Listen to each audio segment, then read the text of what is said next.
I'd like to know what you're going to do when you retire from boxing. When he retires? When I retire from boxing, I really don't know. I want to say something right here. This might make you all think. Life is real short. So you add up all your traveling, add up all your sleeping, add up all your school, add up all your entertainment, you've probably been half your life doing nothing. So what am I'm 35 years old. 30 more years, I'll be 65. We don't have no more influence. We can't do nothing much at 65. Your wife will tell you that. So what I'm saying, when you're 65, ain't too much more to do. So did you know I'll be 65 in 30 more years? In those 30 years, I have to sleep 9 years. I don't have 30 years of daylight. I have to travel back to America, take 6-7 miles. All my traveling, probably 4 years of traveling in the next 30 years, about 9 years of sleeping, television, movies, entertainment, about 3 years of entertainment. Out of 30 years, I might have about 16 years to be productive. So it's how we can all break individual lives down. What am I going to do in the next 16 years? What's the best thing I can do? Get ready to meet God. Owning real estate, going in business, teaching boxers, that won't get me to heaven. How many here believe there's a supreme being, believe there's a God? How many believe there's some power that made the sun, the moon, the stars? How many believe that this stuff didn't just come out here? Somebody wiser than us made it. How many believe there's a God? How many believe there's not a God? All right. Believe there's not a God. All right.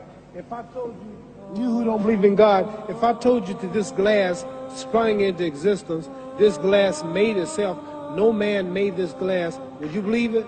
Would you believe I just told you this thing made itself? No. When I tell you, you wouldn't believe it, right? No, somebody's doubting it, yeah, so I'm giving you the answer.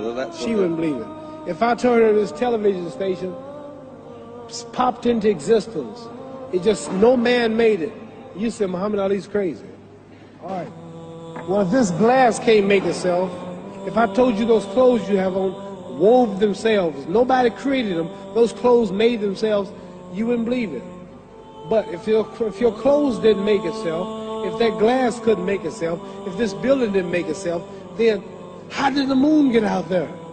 How did the stars and Jupiter, Neptune and Mars and the sun, how did nature, how did all this come here if didn't know why is something planning to make it?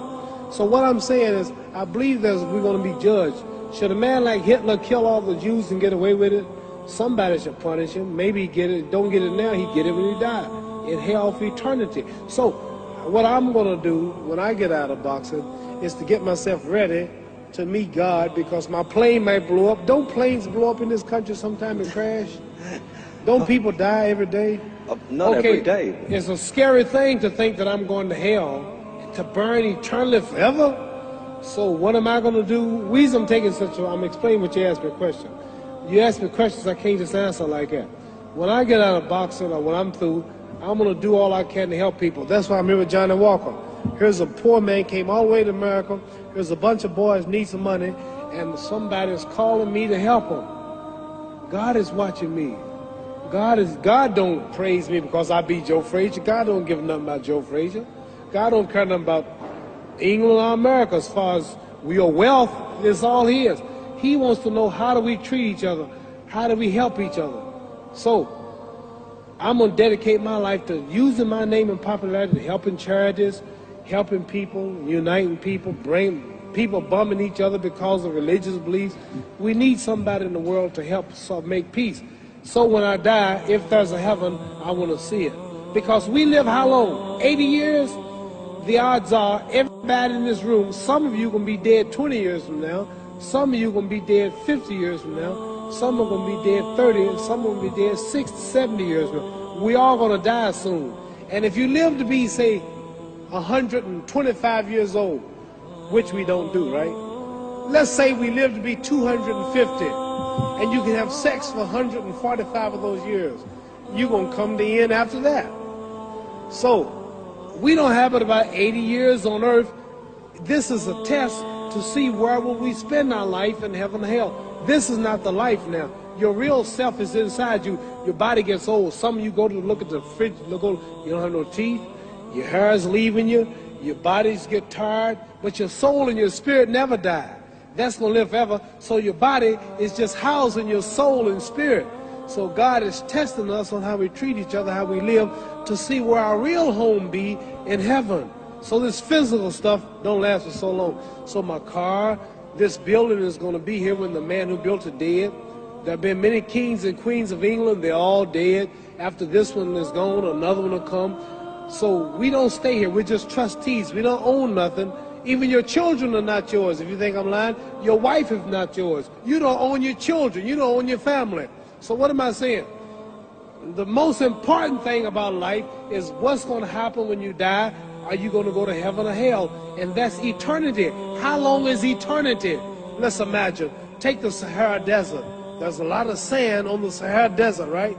Then imagine that one grain of sand represents 1,000 years, and when you're in hell burning, when you die and go to hell, you're going to burn forever and ever, no end. How long is that? Give you an idea how long eternity is. Take the Sahara Desert, and I told you to wait 1,000 years. And every 1,000 years, I want you to pick up a grain of sand until the desert is empty. Okay, wait 1,000 years, pick up the first grain. Wait another 1,000 years before you get the next grain. Keep that up until there's no more sand in the desert. Whew. You know how long America's not but 200 years old. We got 800 more years to go before 1,000. So it just scares me to think that I'm going to die one day and go to hell. I'm on an airplane that might blow up. I'm always traveling. And to go to hell and God is going to judge my soul. The police, I might kill people. I might rob people. The authorities might not catch me. The FBI, Scotland Yard might not catch me. But when I die, somebody's watching me and keeping count. And I can't get away. And I'm going to burn forever and ever and ever. I'll go to heaven. So what am I going to do when I'm through fighting? I only have 16 years to be productive. Get myself ready to meet God and go to the best place. Does that make sense? Thank you.